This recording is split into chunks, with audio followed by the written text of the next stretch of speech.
que haja honestidade. Ó Deus, em nome de Jesus, restaura os valores que foram perdidos na nossa nação. Deus, que a gente possa combater a corrupção do dia a dia, a corrupção das pequenas coisas, os interesses pessoais em detrimento da coletividade. Deus, abre os nossos olhos para que a honestidade seja aquela que norteie, Senhor, as nossas atitudes, as nossas decisões. Senhor, que seja a tua palavra o nosso Pai. Nós precisamos que o Senhor transforme a nossa casa, precisamos que o Senhor cure a nossa família, precisamos que o Senhor cure a terra do nosso coração. Ó Deus, o nosso coração é enganoso e desesperadamente corrupto, segundo a tua palavra. Por isso nós te pedimos, Senhor, converte o nosso coração ao Senhor, muda o nosso coração, adoça o nosso coração, firma o nosso coração na tua palavra, que é a verdade. Transforma, Senhor, os nossos lares, converte o coração dos pais aos filhos, dos filhos aos pais, para que o Senhor não fira a terra com maldição. Ó Deus, e em nome de Jesus, que o coração de cada um de nós esteja confiado e posto no Senhor, que os nossos olhos estejam na tua palavra para obedecê-la. Pai, em nome de Jesus, nós oramos também pela nossa igreja, oramos pela Igreja Batista da Lagoinha, mas oramos sobretudo, Deus, sobre a igreja do Senhor na face da terra. Ó Pai, em nome de Jesus, Deus, em nome de Jesus, destitui os ídolos dentro da tua igreja, derruba, Senhor, os altares feitos a outros deuses dentro da tua igreja. Todo engano, toda corrupção, toda prostituição, ó Deus, todo ensino falso caia por terra em nome de Jesus. Que aqueles, Deus, que estão enganados, confundidos ou apenas infantis, que eles sejam amadurecidos, esclarecidos pela tua mão. Mas aquele, Deus, que tem usado os altares para ser engano, para ser profetas de Satanás nos altares das igrejas evangélicas no Brasil, que a tua mão traga vergonha e coloque por terra em nome de Jesus. Que o nosso inimigo seja envergonhado. Ó Deus, em nome de Jesus, que haja convicção de pecados e arrependimento de pecados, a começar nos altares das nossas igrejas. Ó Deus, que o teu povo realmente se converta ao Senhor de todo o coração, não apenas de discurso. Que a nossa vida reflita o teu caráter, Jesus. Ajuda-nos, Senhor, ajuda a tua igreja no Brasil, levanta a tua igreja no Brasil, limpa a tua igreja no Brasil, Senhor, em nome de Jesus.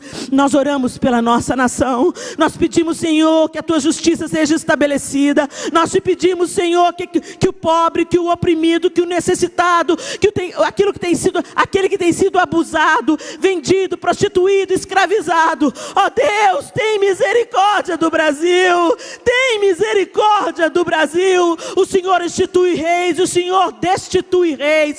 Pai, começa a fazer a limpa na nossa nação, que não hajam apenas escândalos, não apenas revelações, mas que seja estabelecida a tua justiça nessa nação novamente. Deus, toma o trono do Brasil, ocupa o lugar que é só teu nessa nação. Deus, em nome de Jesus, nós te pedimos nesse dia 7 de setembro, que a tua igreja, Senhor, seja mobilizada em clamor, pela nação. E, Senhor, a mudança que o Brasil precisa experimentar, que comece em cada um de nós, em nome de Jesus, em nome de Jesus. Amém e amém. Aleluia. Glória a Deus. Nós temos uma promessa: se o meu povo, que se chama pelo meu nome, se humilhar e orar e me buscar e se converter dos seus maus caminhos. Essa palavra é para a igreja, é para mim, é para você.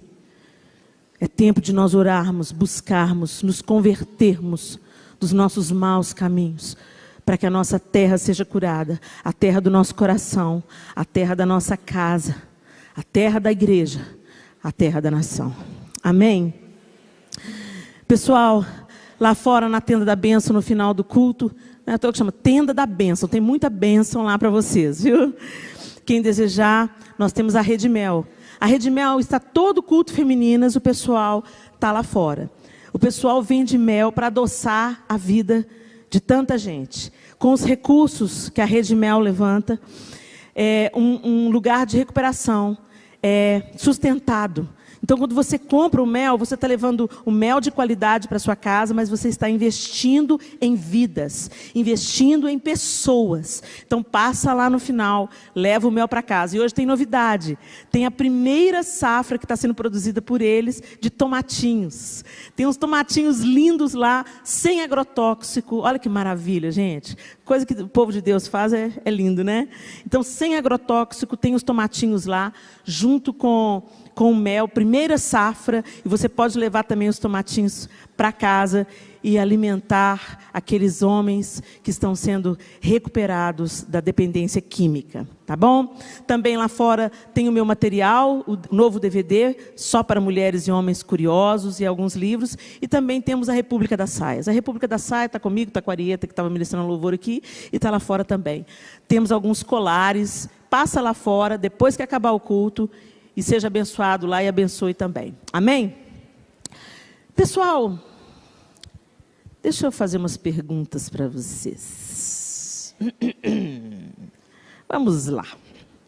Ô, gente, alguém põe o púlpito ali para mim, que eu vou precisar do púlpito. Mas enquanto alguém está pondo o púlpito lá, deixa eu perguntar para a dona Edna. Dona Edna, conta para mim. A senhora já foi vítima de alguma calúnia? Já. Isso causou o que em você? Muita dor. Muita dor. Sotaque gostoso, né? Seja honesta. Seja honesta. Como é que é o seu nome? Edna também? Olha aí, hoje é o dia das Ednas. Fala para mim, Edna.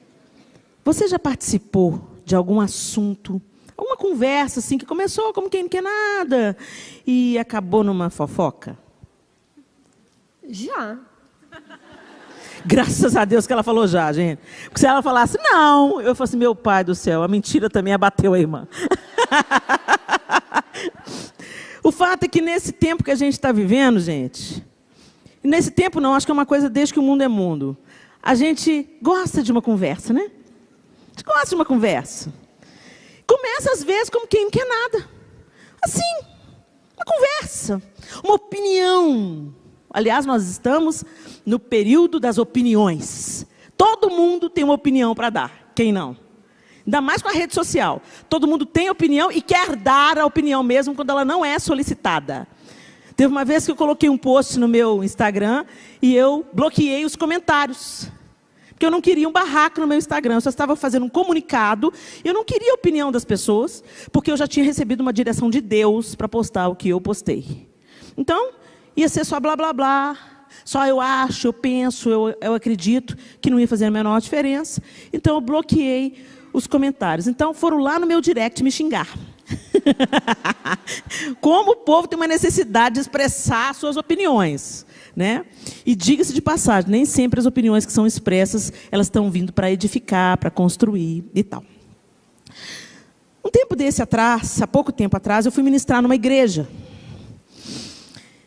E nós estávamos sendo muito bem recebidos, ali naquele período pós-culto, fomos jantar juntos, o pastor estava ali, alguns pastores da igreja, e nós estávamos jantando juntos, e aquela conversa gostosa, compartilhando as bênçãos e tudo, e alguém fez algum comentário, na verdade, eu não prestei atenção no cunho do comentário, mas alguém gritou assim, Lashon Hará. Aí todo mundo começou a rir. Lashon Hará. E todo mundo começou a rir. E mudaram o rumo da prosa. A conversa mudou. E eu falei assim, o que foi? Aí o pastor começou a rir. E o pastor foi me ensinar. Lashon Hará é uma expressão judia que significa língua. Lashon significa língua. E Hará significa mal. Língua que fala o mal, língua que fala mal.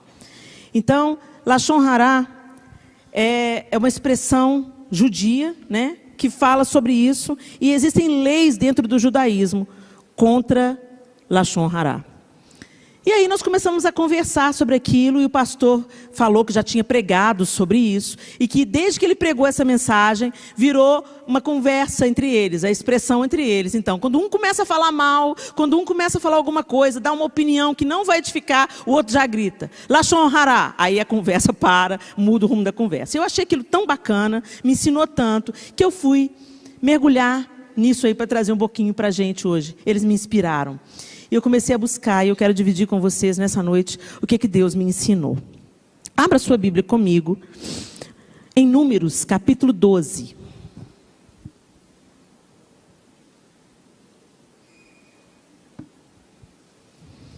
Números, capítulo 12, e nós vamos ler a partir do verso 1.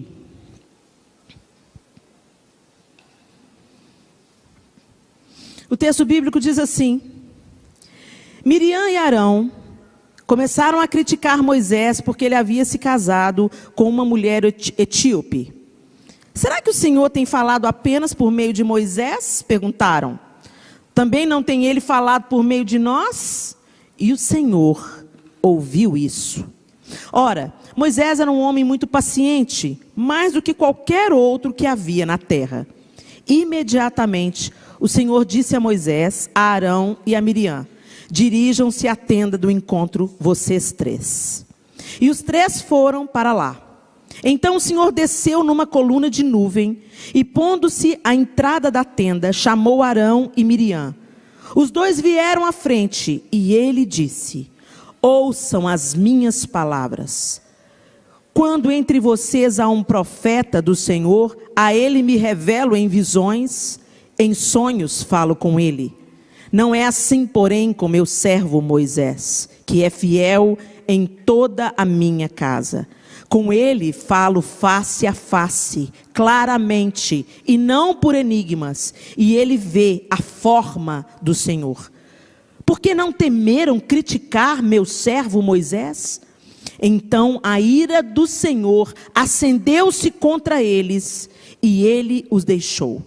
Quando a nuvem se afastou da tenda, Miriam estava leprosa. Sua aparência era como a de neve. Arão voltou-se para Miriam, viu que ela estava com lepra e disse a Moisés: por favor, meu senhor, não nos castigue pelo pecado que tão tolamente cometemos. Não permita que ela fique como um feto abortado que sai do ventre de sua mãe com a metade do corpo destruída. Então Moisés clamou ao Senhor: ó Deus, por misericórdia, concede-lhe cura. O Senhor respondeu a Moisés: se o pai dela lhe tivesse cuspido no rosto, não estaria ela envergonhada 7 dias? Que fique isolada fora do acampamento 7 dias. Depois ela poderá ser trazida de volta. Então Miriam ficou isolada 7 dias fora do acampamento. E o povo não partiu enquanto ela não foi trazida de volta. Depois disso, partiram de Azerote e acamparam no deserto de Parã. A lepra era mais que uma enfermidade nos tempos bíblicos, era uma maldição. Quem diagnosticava a lepra não era um médico, era o sacerdote. A lepra era associada a uma maldição.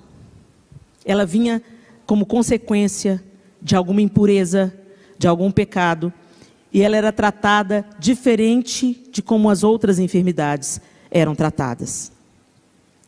E a gente vê na história bíblica muitos exemplos de lepra sendo citadas na palavra de Deus. Um dos exemplos foi do próprio Moisés. Moisés estava inseguro se ele deveria ir, se ele estava entendendo certo que ele seria o libertador do Egito, do povo de Israel do Egito, e o Senhor deu uma série de sinais para Moisés, e o Senhor manda ele colocar a vara no chão, e a vara se coloca numa serpente, e o Senhor fala: pega a vara novamente, e ela volta a ser uma vara. E nesses testes de Deus, nesses sinais de Deus, ele fala: coloca a tua mão no teu peito. E quando Moisés tira a mão do peito, a mão está leprosa. Depois ele fala: coloca a mão de novo, e Moisés coloca a mão de novo, e ela fica sarada. Deus fez a lepra no caso de Moisés, foi para que Deus desse a ele um sinal. Dependa de mim, não dependa de você. Confie em mim, não confie em você. Eu estou te mandando. Vá, mas não vá confiado na sua própria força. Vá e confie em mim. Para Moisés foi um sinal. Mas para Miriam, por exemplo, a causa da lepra de Miriam foi falar mal do seu irmão. Também nós vemos na Bíblia Geazi, servo de Eliseu, vocês lembram? Eliseu foi o responsável por dar ordens para Naamã ser curado da lepra. Vocês lembram da história de Naamã, não lembram? Foi no Rio Jordão, dar 7 mergulhos. Geazi cobiçou riquezas, aquelas que o profeta Eliseu não desejou, o servo de Eliseu quis para ele. Então Geazi ficou leproso. Por que ele ficou leproso? Por causa da ganância, da cobiça e da mentira. Porque ele mentiu, ele cobiçou, por causa da ganância, ele se apropriou do que não pertencia a ele e ele mentiu para Eliseu. Por isso ele trouxe maldição para ele e para a sua casa. Depois você confere o texto bíblico. Também o rei Uzias ficou leproso. Por causa de quê? Por causa da arrogância. O Senhor era com ele, o Senhor dava ordens a ele obedecia, tinha um coração inclinado à voz de Deus. Mas quando ele subiu, cresceu em poder, ele se envaideceu. O orgulho subiu ao seu coração. Então o rei Uzias ficou leproso. E aqui a gente pode ver algumas causas dessa lepra. É tão interessante a lepra, pelo falar mal, porque o costume era, quando a pessoa era declarada leprosa, ela tinha que ser excluída do meio do convívio social. E eu fico pensando, uma laranja estragada estraga todo o cesto. Uma pessoa no meio da cidade falando mal, ela vai produzir morte. Ela vai estragar outras pessoas. Quantos de nós aqui nessa noite já fomos contaminados por aquilo que ouvimos? Pelas conversas que tivemos? Pelas notícias que chegaram até nós? Pelos escândalos? Pelos diz que me disse? Gente, como tem diz que me disse na igreja? Fulano falou, você ficou sabendo? Fulano falou? Gente, ninguém chega para falar, fulano estava te elogiando, Helena. Puxa vida, eu fui tão edificado. Não, ele fala assim, fulano estava falando que você fez isso assim, assim, assim. A gente, não, quando a gente escuta, a gente consente. Quando a gente escuta e quer saber detalhes, a gente está se tornando igual. A gente está ficando leproso. O que está te deixando leproso? Será que nós somos leprosos? Será que tem coisa na nossa vida que não está fluindo por causa do nosso falar, ou por causa da nossa ganância, da nossa cobiça, por causa da nossa mentira, como foi o caso de Geazi, por causa do nosso orgulho, eu sei tudo? O que está no nosso coração que pode trazer morte, isolamento, condenação sobre nós? Aí eu fiquei curiosa sobre essas leis do Lashon Hará. E eu estava, além de seu significado, né? A melhor tradução seria língua má ou língua maledicente. É um termo judaico para fofoca, calúnia, ou mesmo difamação para alguma pessoa, seja judeu ou não judeu. E as leis do Lashon Hará, elas são longas e cheias de detalhes. Mas eu achei um resumo da lei. Diz assim, olha, Lashon Hará literalmente significa, conversa mais, significa que é proibido falar negativamente sobre outra pessoa, mesmo se for verdadeiro. Também é proibido repetir qualquer coisa sobre outra pessoa, mesmo que não seja negativo. Isso é chamado reshilut, acho que é assim que pronuncia. É proibido também escutar Lashon Hará. A pessoa deve repreender quem fala, ou se não for possível, deve afastar-se daquela situação. 4. Mesmo se alguém já tenha ouvido Lashon Hará, é proibido acreditar. Pelo contrário, a pessoa deve sempre julgar o próximo de maneira favorável. 5. Apesar disso, pode-se suspeitar que o Lashon Hará é verdadeiro e tomar as precauções necessárias para proteger-se. Então alguém vem falar mal da pessoa, você escuta, você repreende, e se você tiver suspeita de que aquilo for verdade, você vai tomar as devidas precauções para se proteger. É proibido até fazer um movimento que seja pejorativo na direção de alguém. Não se pode sequer relatar um evento negativo sem usar nomes, se os ouvintes puderem descobrir quem está sendo mencionado. Em determinadas circunstâncias, como para proteger alguém de danos, é permissível ou até obrigatório partilhar informação negativa. Como há muitos detalhes nessa lei, deve-se consultar um rabino competente para aprender o que pode ser compartilhado ou não. Enfim, essas leis são leis do judaísmo. Mas se a gente trazer para a Bíblia, para aquilo que Jesus nos ensinou, a gente vai entender que isso se aplica perfeitamente a nós na modernidade. Tem muita coisa que a gente está colhendo, gente, na nossa vida, que não é a mão do diabo. É simplesmente a consequência da qualidade das nossas conversas. Lá em Efésios diz que nós devemos ser cheios do Espírito. Como? Falando entre vós com salmos, hinos e cânticos espirituais. Salmodiando e cantando a Deus no vosso coração, dando por tudo graças ao Senhor em nome de Jesus Cristo e sujeitando-vos uns aos outros. É assim que a gente é cheio do Espírito Santo. Então o contrário é verdadeiro. Se você está conversando fiado e ouvindo conversa fiada, seja pessoalmente ou seja na internet, Lashon Hará. Conversa má. As más conversações corrompem os bons costumes. É isso que a Bíblia diz. Corrompem os bons costumes. Então, às vezes, a gente escuta conversa fiada, participa de conversa fiada, e a gente fala assim, não, eu vou contar para você orar. Pior da cara de pau, você ainda santifica. Santifica para você, né? Santifica o seu pecado. Não, gente, vamos compartilhar uma coisa aqui. Você ficou sabendo que fulano está passando? Não. Vamos orar.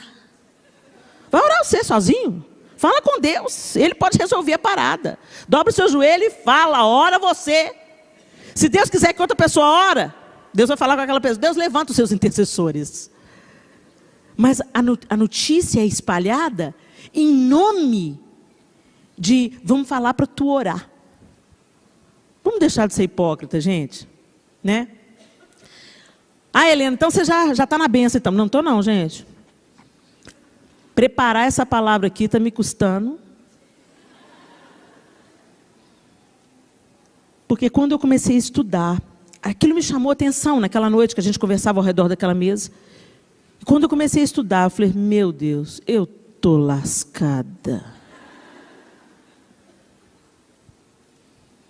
Mas não é porque a gente está vivendo uma vida picareta que a gente tem que continuar na picaretagem, gente.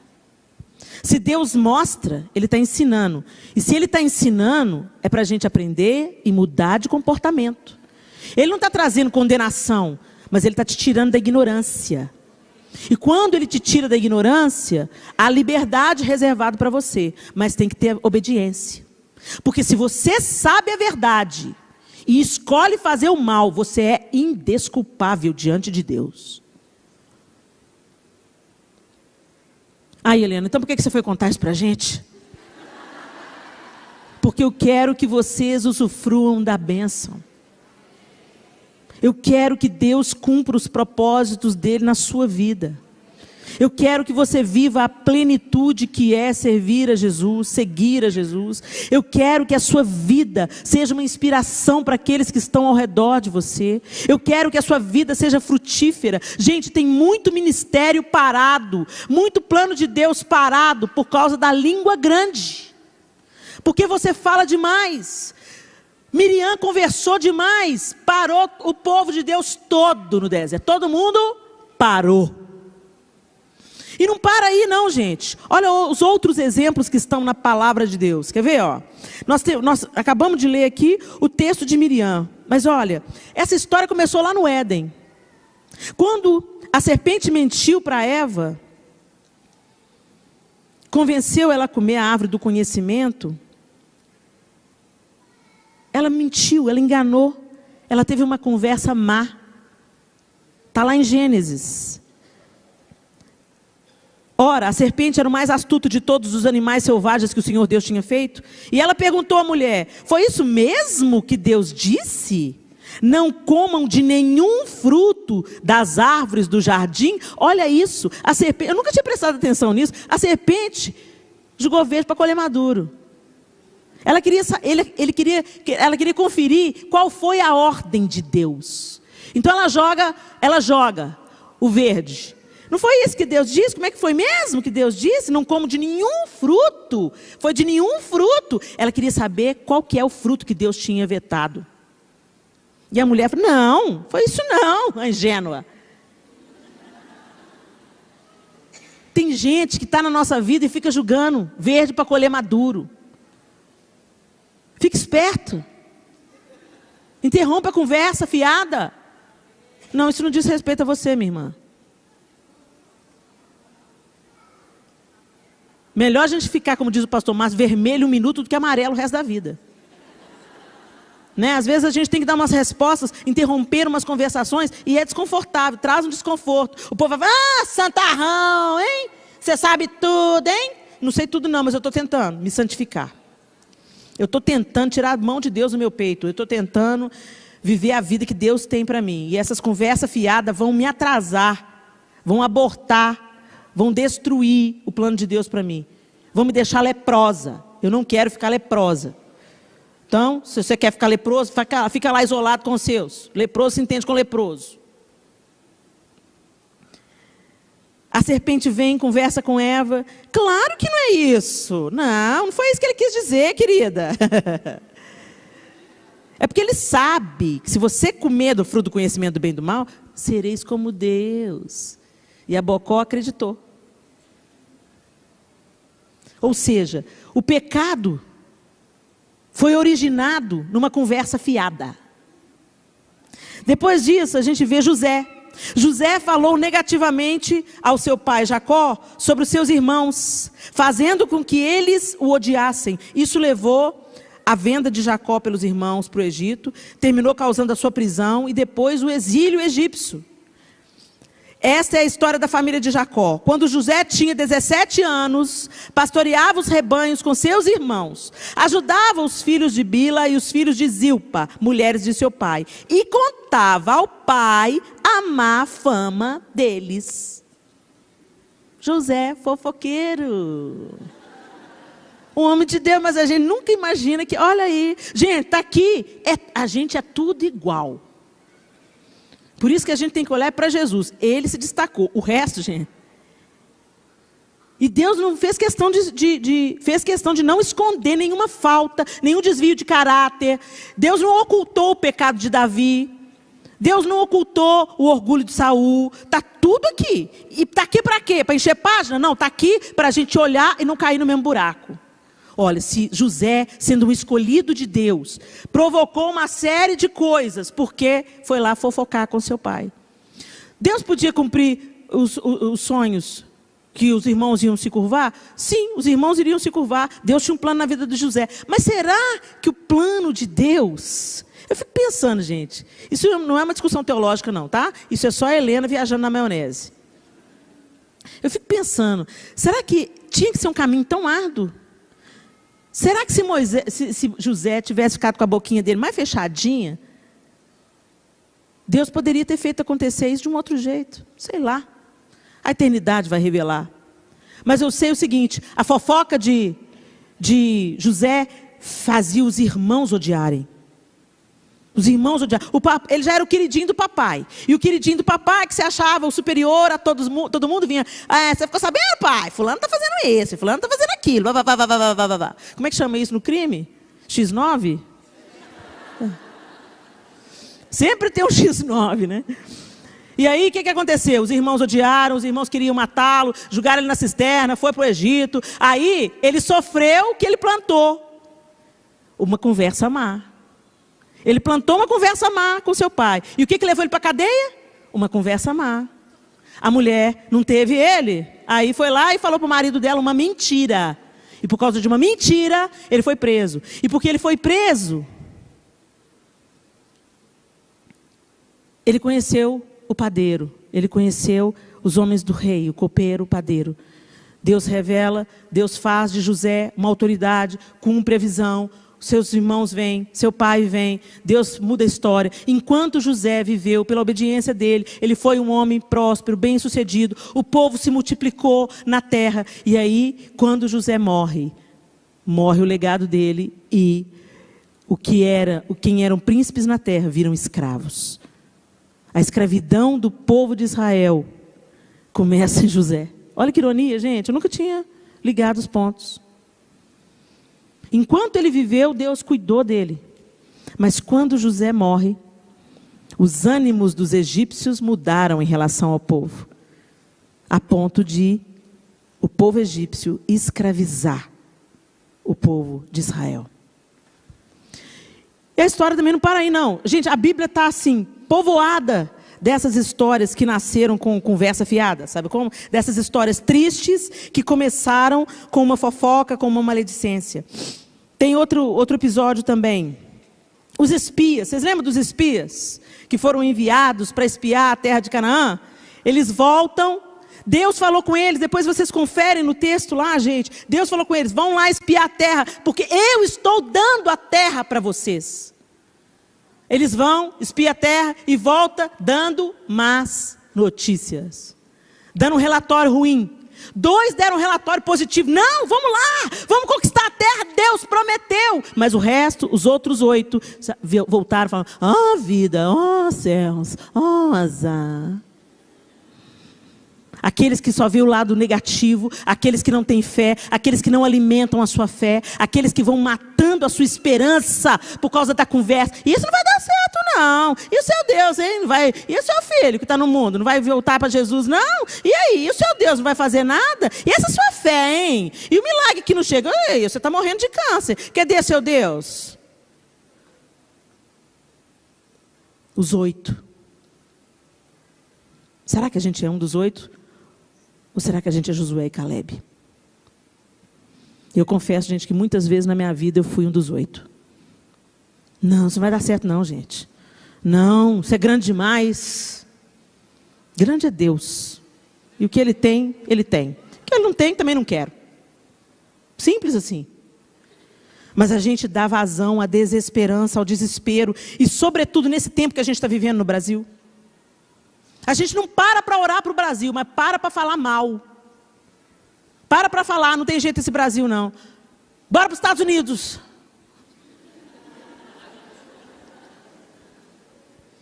Quanta gente está indo embora. Quanta gente está indo embora. A maledicência, a conversa ruim do povo de Israel. Mas os homens que tinham ido com ele disseram, não podemos atacar aquele povo, é mais forte do que nós.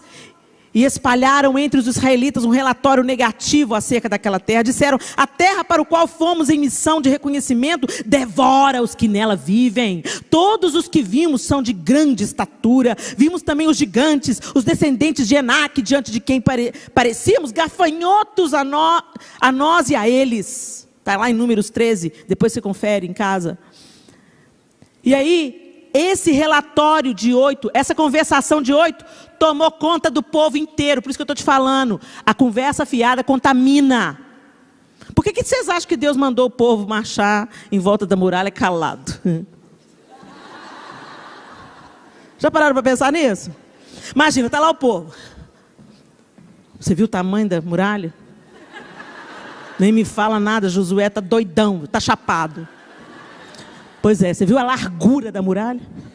E os caras lá em cima, você viu? Está tudo armado. Sério que a gente no final tem só que dar um grito? O povo está doidão. Por isso que Deus falou, calado. Cala a boca todo mundo. Por isso que eles conquistaram a vitória. Não abriram a boca, só abriram a boca para dar brado. Dá um aleluia aí. Por que será, né? A conversa contaminou todo o povo. Aí o que acontece? O que acontece? Depois que os 8 deram relatório ruim, o povo murmurou contra Deus e vagaram no deserto até a sua morte. Ou seja, aquela geração de 20 anos para cima não entrou na terra. Por quê? Porque eles falaram assim: naquela noite, toda a comunidade começou a chorar em alta voz. Todos os israelitas queixaram-se contra Moisés e contra Arão. E toda a comunidade lhes disse: quem dera tivéssemos morrido no Egito ou nesse deserto. Porque o Senhor está nos trazendo para essa terra, só para nos deixar cair a espada. Nossas mulheres e nossos filhos serão tomados como despojo de guerra. Não seria melhor voltar para o Egito? Está lá em Números 14, depois você confere na sua Bíblia. Uma conversa fiada chama outra conversa fiada. Uma desesperança gera outra desesperança. É um câncer. Por isso que o povo judeu é tão radical contra isso. Fica calado. Você não pode falar nada de bênção, fica quietinho. Porque senão você está trazendo maldição para a sua vida, lepra para a sua casa. Como consequência daquela conversa fiada, toda aquela geração morreu. Depois vocês leiam o capítulo, eu encorajo vocês, porque a palavra de Deus contra eles, gente, é dura demais. E quando eu li aquela palavra, eu falei: meu Deus, o Senhor podia estar falando isso para mim. Eu só escapo por causa de Jesus. Se não fosse Jesus, eu estava lascada. Outra história é de um cara que chamava Doeg. Não sei se é assim que pronuncia. O edomita. Ele era um empregado de Saul. A história está lá em 1 Samuel 22, 9 e 10. A maledicência do Doeg, pastor-chefe do rei Saul, levou ao assassinato de 85 sacerdotes e ao extermínio de uma cidade inteira. Homens, mulheres, crianças e recém-nascidos que viviam em Nob. O que esse cara viu? Ele viu Aimeleque dando para Davi suprimento, entregando para Davi a espada que havia sido de Golias. E quando Saul está lá indignado, falando: eu não tenho notícias sobre Davi, vocês não me contam nada sobre Davi. Esse fofoqueiro foi lá e falou para Saul o que Aimeleque tinha feito. A ira se acendeu no coração de Saul. Ele foi lá, chamou Aimeleque, o sacerdote, se certificou de que a fofoca tinha cabimento. Aimeleque se defendeu, ele não quis saber, mandou matar. Chama os seus soldados e fala: mata o sacerdote. Os soldados, que tinham um pouquinho de juízo na cabeça ainda, falam: não, a gente não vai matar o sacerdote. Então quem que ele chamou? O fofoqueiro. Ele chama e ele fala: mata eles. Está lá em 1 Samuel 22, 17, 18. Em seguida o rei ordenou aos guardas que estavam ao seu lado: matem os sacerdotes do Senhor, pois eles também apoiam Davi. Sabiam que ele estava fugindo, mas nada me informaram. Contudo, os oficiais do rei recusaram erguer as mãos para matar os sacerdotes do Senhor. Então o rei ordenou a Doeg: mate os sacerdotes. E ele os matou. E naquele dia matou 85 homens que vestiam túnica de linho. Ou seja, 85 sacerdotes. E como a carnificina não parou por aí, toda a cidade dos sacerdotes foi exterminada. Mulheres, crianças, recém-nascidos. Por causa de um fofoqueiro. Por causa de um fofoqueiro. Aí eu fiquei pensando, o fofoqueiro se tornou então assassino. Será que é essa a ordem? Ou será que o assassino em potencial é um fofoqueiro?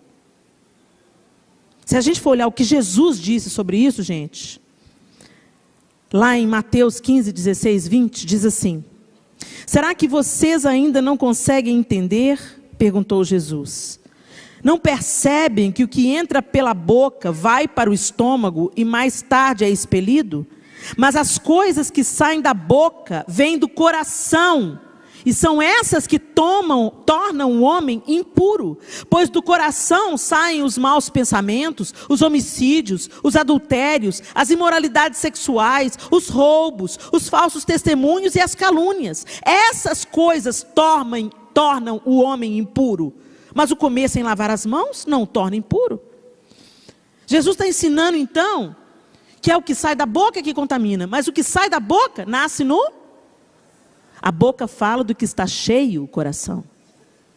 Então, se você tem o hábito da fofoca, o hábito da maledicência, você é leve trás, você consente. E tem gente que gosta. Tem gente que já chega se perguntando: e aí, qual que é o babado? Qual que é a novidade? Ou então fala: menina, não te conto, bafão. Aí a outra fala assim: conta. Ai, melhor não. Não, agora conta. A gente deseja a maledicência. A gente deseja saber da vida alheia. A gente deseja novidade. Não é para a gente celebrar. Você acha gente para chorar com você na hora do luto, mas você não acha quem celebrar com você uma vitória. E, gente, eu fico vendo hoje as redes sociais. As redes sociais nada mais são do que um grande propagador das más conversas. Se você não usar a sua rede social para ser bênção, não tem jeito de ficar em cima do muro. Você vai ser maldição. Se você não for bênção, não tem, sabe o mais ou menos? Não tem. Se você não dá boa notícia, se você não encoraja pessoas, se você não levanta pessoas. E eu fico, gente, eu estou temendo até, porque às vezes você posta lá uma coisa na maior da boa intenção, mas a interpretação do outro dá início a uma conversa fiada. Eu fico revendo, meu Deus, eu fico vendo, gente, isso é tão sério. Isso é tão sério, eu já falei isso aqui no mês passado, mas eu vou voltar a falar. Agora eu comecei a postar alguns trechos da Bíblia. Às vezes eu estou fazendo meu devocional, alguma coisa fala comigo, me abençoa, Deus está me falando. Aí eu grifo, tem um negocinho no meu tablet que dá para fazer isso, e posto, fotografo, faço um print e posto lá. Aí você vê eu fazendo qualquer imbecilidade na rede social, 6.000 curtidas, 12.000 curtidas. Se eu estou com o look do dia, então, com a República das Saias, 12.000 curtidas. Agora, você põe a Bíblia, 1.000 e pouquinhas.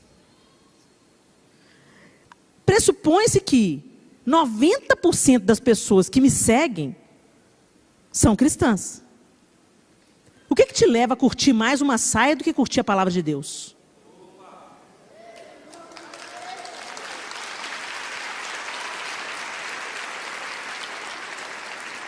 Onde que está a motivação do nosso coração? Onde está o primordial? O Senhor é o centro realmente? Ou o nosso coração está cheio de idolatrias? Que a gente não admite, gente, mas são idolatrias. Porque tudo que toma a primazia de Deus é idolatria. Se eu curto uma foto, eu citei aqui no mês passado, sentei num brinquedo lá em Nova York, comecei a rodar igual uma retardada. 72.000 visualizações ao dia que eu olhei. Eu estava brincando. Quando eu vi o número de visualização, eu choquei. O que é isso, gente? Isso não tem que fazer, não? Tá lá eu rodando no brinquedo. Aí você posta a palavra de Deus, a luz que te liberta, aquilo que te encoraja, aquilo que te levanta de manhã, aquilo que te cobre de autoridade, o seu destino, o seu motivo, a sua razão de viver. Isso é Bíblia. Gente, a gente não é crente não, gente. Deus, tem misericórdia da gente. Mas você quer a bênção. Você quer a bênção de Deus, mas está cheia de lachon hará. Está cheia de más conversações. Você curte más conversações, você entra em debates desnecessários. Em coisas pequenas. Essa semana eu postei algo sobre estupro. Gente, é uma coisa assombrosa as nossas leis em relação ao estupro. É algo, assim, inacreditável. Vender cosmético sem licença tem uma pena maior do que estupro. O que é mais importante? É a vida humana? É as marcas que ficam numa pessoa que sofre isso? Aí, no post que eu coloquei, está se questionando, porque quando uma pessoa é assaltada, ninguém pergunta: você foi assaltado, fulano? Fui assaltado. Que roupa que você estava usando, hein? O assalto é crime. Ninguém pergunta a roupa que a menina estava usando. Quem é culpado é o assaltante. Ah, mas você vacilou, né, cara? Você vacilou, você estava com a carteira do lado de trás. Ok. A gente tem que ensinar as pessoas a evitarem situações onde elas podem se colocar em risco. Se eu andar num bairro perigoso à noite, eu posso ser assaltada. Se eu andar com o celular no meio da rua, eu estou correndo o risco dele ser roubado. E se eu estou usando um determinado tipo de roupa, eu posso chamar a atenção do estuprador e às vezes eu passaria batido. Mas a culpa não é da menina. A culpa não é da menina porque ela está com pouca roupa. Com certeza uma menina que anda com pouca roupa, ela está querendo atenção. Por que será que ela está querendo atenção? Que vazio tem na alma dessa garota para ela pensar que o valor dela só está nas curvas do corpo dela? Ao invés de nós sermos a resposta, ao invés de nós atrairmos essa menina, trazê-la para junto, querer que ela conheça o amor curador de Deus, que dê a ela o devido valor que ela tem. Não, nós apontamos o dedo e falamos, está com pouca roupa, estava procurando. Não estava procurando não, ela estava procurando afeto, procurando admiração, procurando ser notada, porque às vezes ninguém nota ela na casa dela. E ela sente que quando ela coloca aquela roupa bonita, todo mundo fica de olho. Os caras olham para ela, para conversar com ela, e ela se sente alguém. Falta empatia no povo de Deus. Falta a gente se colocar no lugar do outro, sabe, gente? Porque ninguém faz as besteiras que faz de graça. Ninguém enche a cara e sai bêbada e é estuprada porque estava querendo ser estuprada. Por que a galera enche a cara? Por que a galera busca nos entorpecentes? Por que o crack virou a mãe e o pai dessa geração? Porque eles estão procurando anestesia para o vazio que eles sentem dentro dele. Um vazio que só Jesus pode preencher. Mas ao invés de nós como igreja apresentarmos a solução, nós nos tornamos parte do problema com as nossas pedras nas mãos. Olha aí, ó, foi pego em flagrante adultério. Olha aí, ó, estava bêbada, por isso que foi estuprada. Olha aí, ó. Quando Jesus mandou os caras, quem não tiver pecado, atira a pedra, ele estava nivelando os nossos pecados. Ele nivelou. O adultério dela é tão forte quanto a sua mentira. O adultério dela é tão pecado quanto a sua idolatria. O adultério dela é tão perverso quanto a sua corrupção. Vocês não são melhor do que ela.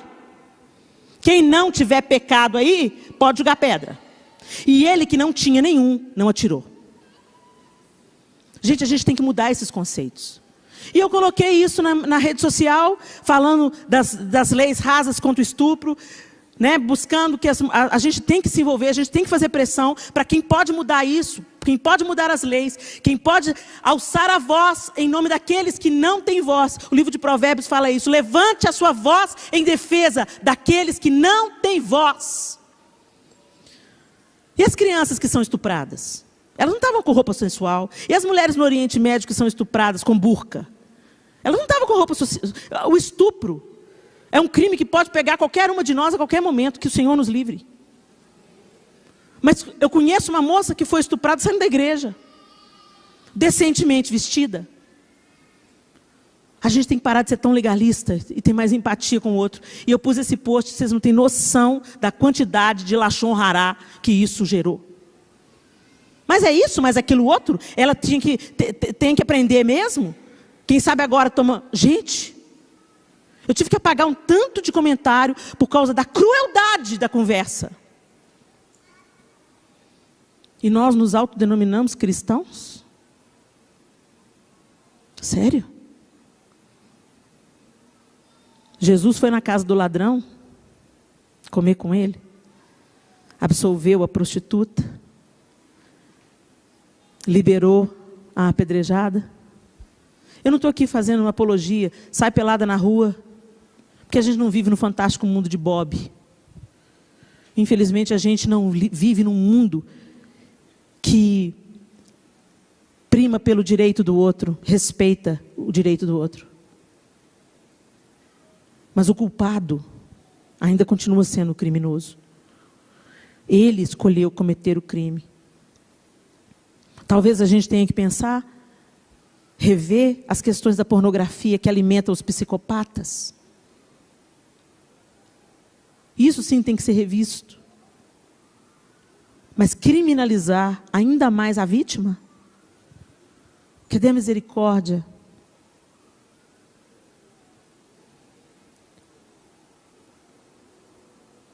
Que o Senhor tenha misericórdia de nós, meninas. Sabe por quê? Porque a mulher é o catalisador da esperança. Quando a mulher entende, quando a mulher se posiciona, ela propaga bondade. Ela propaga misericórdia.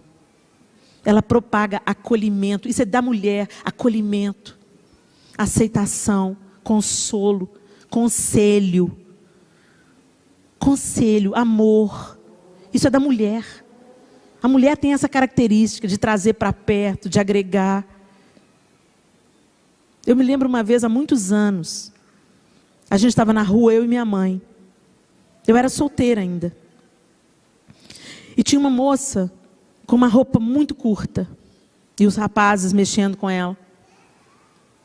E a mamãe chegou perto dessa moça e eu falei assim, ai meu Deus, já vai a mamãe passar vergonha em mim. E a mamãe chegou perto dessa moça e falou assim, ei linda, desculpa falar com você, meu nome é Helena, tudo bem? Ela ficou olhando para a mamãe assim meio desconfiada, falou, tudo bem. E a mamãe virou para ela e falou assim, você é linda. Você não precisa de pôr uma roupa dessa para tentar chamar a atenção. Eu não quero te criticar. Mas me incomoda ver o jeito que os homens olham para você como se você fosse um produto. Você não é um produto. Você é uma pessoa. Você tem valor, você tem valores, você tem pensamentos, sonhos, ideias. E eu pensei que a moça fosse sentar a mão na cara da mamãe. Já estava até me posicionando para defender a doninha. Mas a mamãe, ela falou aquilo tão cheio do amor de Jesus, que aquela moça falou assim, não, mas eu não pus a roupa para chamar a atenção, não. Eu pus porque eu gosto. Aí a mamãe virou para ela e falou assim, eu acredito em você. Mas se proteja, se valorize. Você merece ser olhado como uma pessoa. Na sua inteireza. E não apenas como um objeto para fazer sexo. Porque é isso que é sensualidade. Quando uma pessoa fala sensual, fulano é sensual. Fulana provoca o desejo para fazer sexo. A gente é mais do que isso. Quem amar a gente tem que amar a gente na inteireza. A gente pode ser bonita, pode ser atraente, sem parecer que está ali só para ser usada. Aí muitas pessoas falam, mas isso é um machismo da sua parte, Helena. Por que você não ensina para os homens a parte deles? Então eu ensino para vocês, homens, os que estão aqui e os que vão me assistir pelo YouTube. Da mesma forma que vocês são estimulados pelo que vocês veem, isso é biológico. Nós mulheres somos levadas por aquilo que ouvimos. Então guarde o seu 171 para você mesmo. Eu ia falar outra coisa, mas para você. A gente elogia quem a gente quer ter um compromisso, quem a gente quer assumir, quem a gente quer se comprometer. Não sai por aí disparando sua conversa mole, defraudando garotas. Ok, rapazes? Porque mulheres são levadas por aquilo que escutam. Muito homem aí elogiando mulher casada. Às vezes a mulher casada está em casa, o marido não é apto do elogio, não é adepto do elogio, não elogia, não incentiva, não encoraja. Aí chegou o galalá, tá bonita, hein? Cortou o cabelo. De vez em quando vem um. Ah, Helena, você é igual vinho, hein?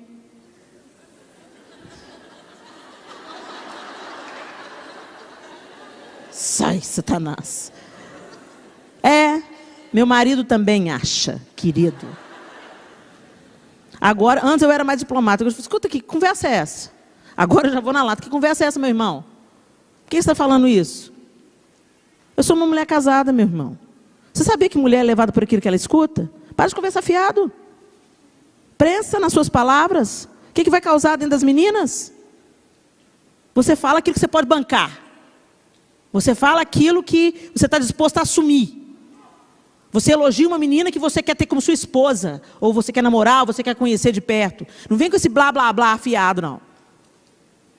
Fica a dica, tá, meninos? Hashtag. Mas voltemos para Miriam, gente. Leprosa, isolada. E olha que ela nem falou mal. Ela só falou, será que é só Moisés que Deus usa? Vocês acham que Deus usa só Moisés? Deus usa eu também. Deus não usa a gente, Arão? Pois é, querido. Só isso que ela falou. Ela não falou, Moisés, Deus não usa Moisés nada, Moisés é mentiroso. Dá uma refletida aí. O que você tem conversado na sua casa? Os filhos desviados do evangelho. Por quê? Porque os bastidores da igreja ficam tudo na mesa. Porque o pastor, os meninos ficam vendo. Na igreja, paz do Senhor, pastor, tudo bem? Graça e paz. Chega em casa, come o pastor com batatinha. Na hora do almoço de domingo. Você viu o pastor? Se eu não vou lá cumprimentar ele, nem me dava bola. Ah, uma hipocrisia na igreja, né? É. E aquela família que é rica? Eles são notados. Agora a gente passa batido. E os meninos ali, ó. Depois o menino fica adolescente, quer saber de igreja, e o discurso da meninada é o mesmo. Na igreja tem hipócrita. Onde que eles aprenderam isso? Papai e mamãe. As más conversações corrompem os bons costumes. Amizades que foram quebradas. Irreconciliáveis. Porque num dia, na TPM, um momento difícil, a gente está com os nervos à flor da pele, alguém fala assim, a fulana falou isso, eu quero que a fulana se exploda. Ela também é uma folgada. Aí, vai lá, fofoqueira. Menino, fulano falou que você se exploda, que você é uma folgada. Conhece alguém assim? Não. E marido? Por que a gente acha que a gente pode fofocar com o marido? Porque você pensa assim, não falo mal de ninguém. A não ser pro marido, né? Junto você e seu marido. Helena, mas pelo amor de Deus, a gente tem que falar com alguém. A gente tem que desabafar. Desabafo com o Espírito Santo. Com ele, é de Mary Williams que fala isso. Com Deus você pode fofocar. Porque para ele nada é surpresa, ele já sabe de tudo. Chega lá e fala, Deus, vamos lá, Senhor, vamos lá, a lista de hoje, Senhor. Eu preciso falar, Senhor, porque senão eu vou explodir. Para eu não matar um. Senhor, fulano falou isso, ciclano falou aquilo, ciclano fez aquilo. Gente, a gente começa falando para Deus, não sei se vocês já tiveram essa experiência. Você começa falando para Deus, né? Ouve, Senhor, as palavras de afronta. Pega o outro pelo cangote, levanta diante de Deus, fala, mata ele, frita ele, faz purê. Mas quando você para de verdade na presença de Deus, quando acaba esse momento, você está orando pelo outro. Oh Deus, abençoa ele, cura ele, transforma ele e eu também.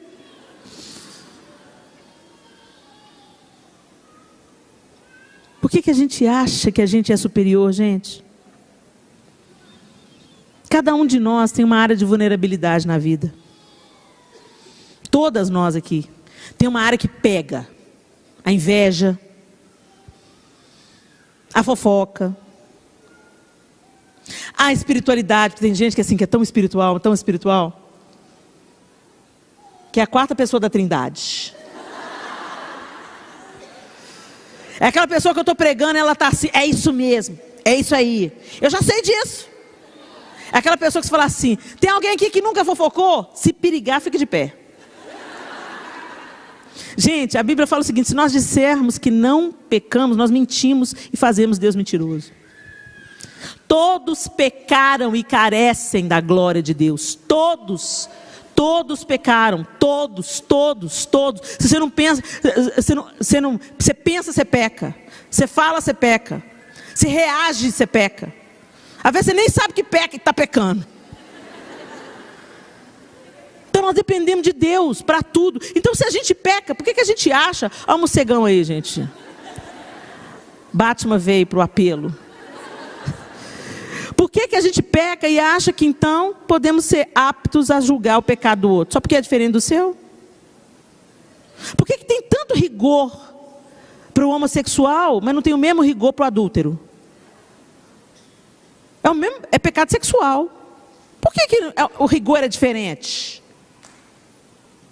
Por que a mentira e a inveja são menos pecado que a prostituição? Só se for na nossa cabeça, gente, que para Deus não é não. Lá na lista de pecados de Deus que ele fala que não herdarão o reino do céu, maldizente está na lista.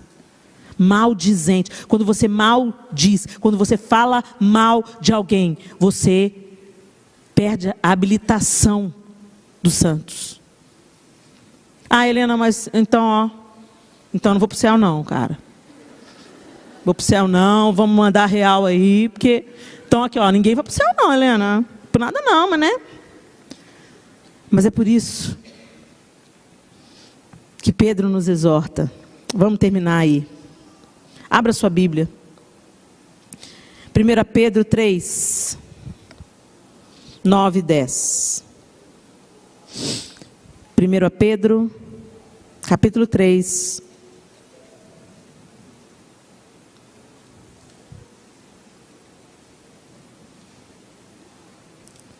Nove e 10.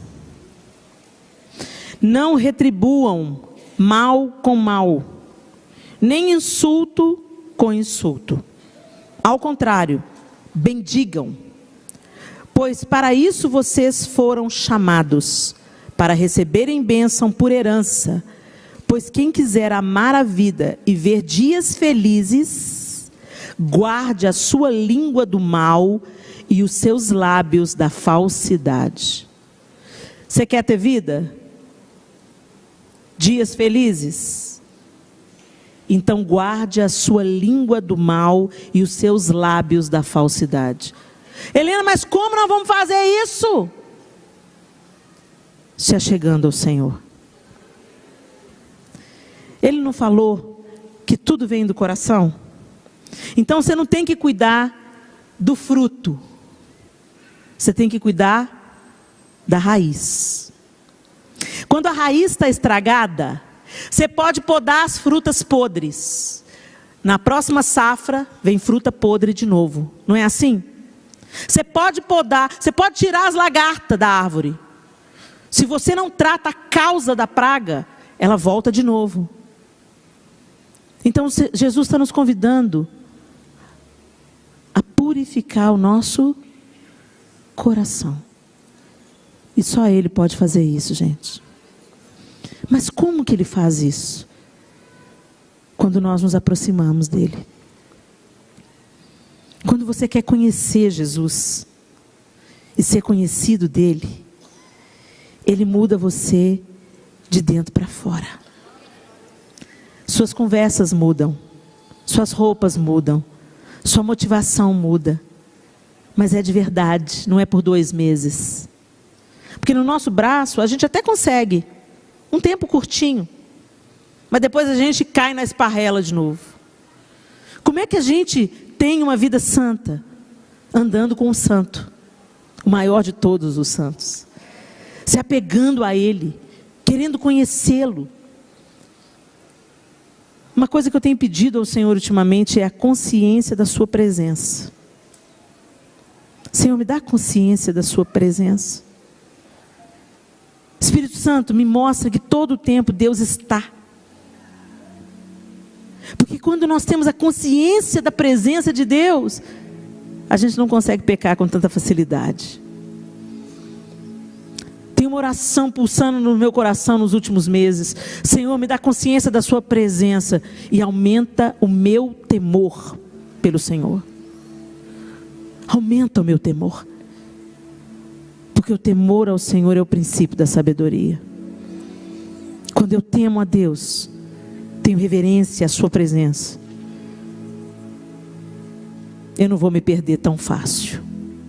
Eu vou depender dEle. Eu sei que sem Ele, eu nada sou.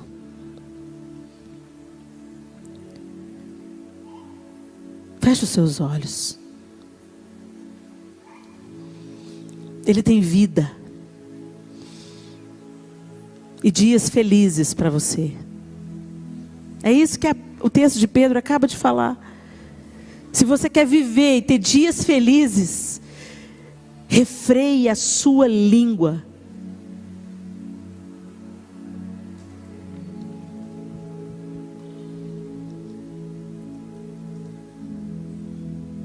Que o temor do Senhor aumente no seu coração.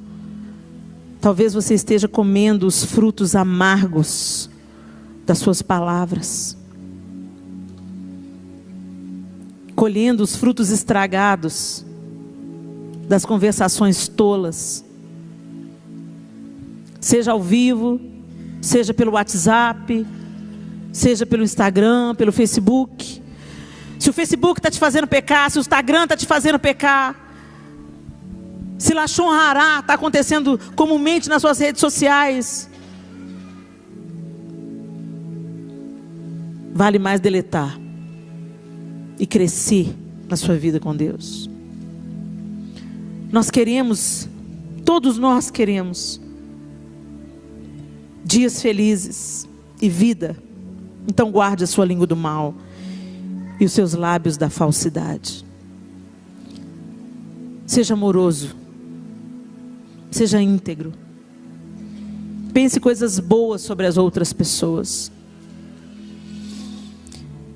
E mesmo quando uma afronta for verdade, o amor cobre multidão de pecados.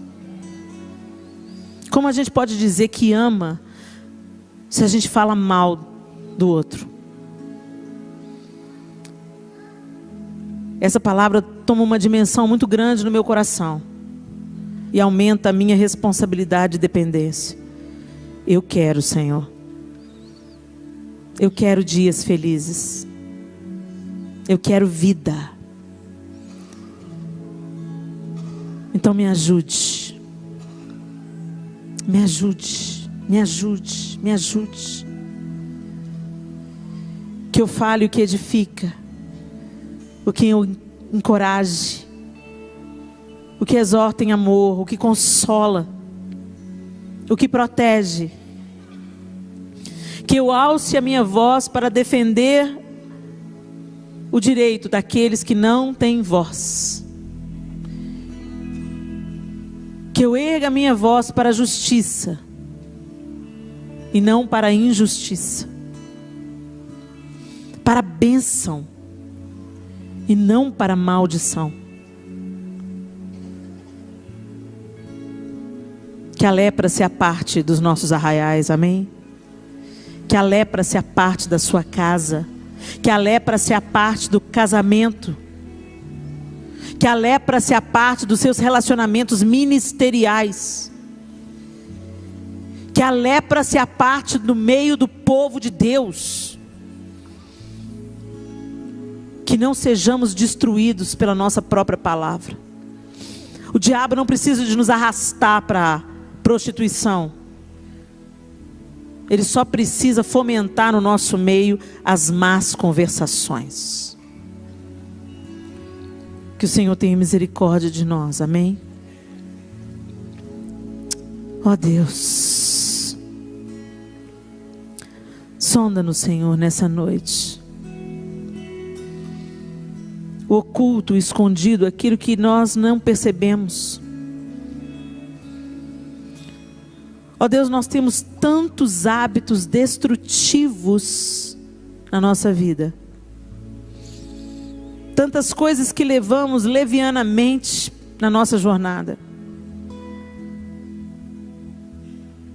Que trazem vergonha. Que trazem má fama. O Evangelho diz respeito a boas notícias. É isso que a palavra significa, boas notícias. Que a nossa boca, Senhor, seja um arauto de esperança, de fé, de paz, de amor, de alegria, de encorajamento.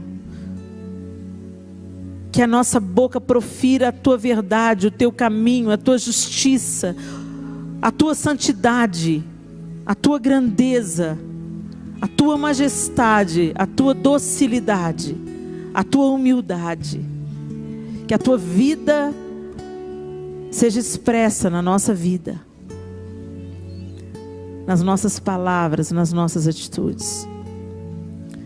Eu oro pelas minhas irmãs nessa noite, Deus, tantas delas aqui, que têm trazido lepra para suas casas.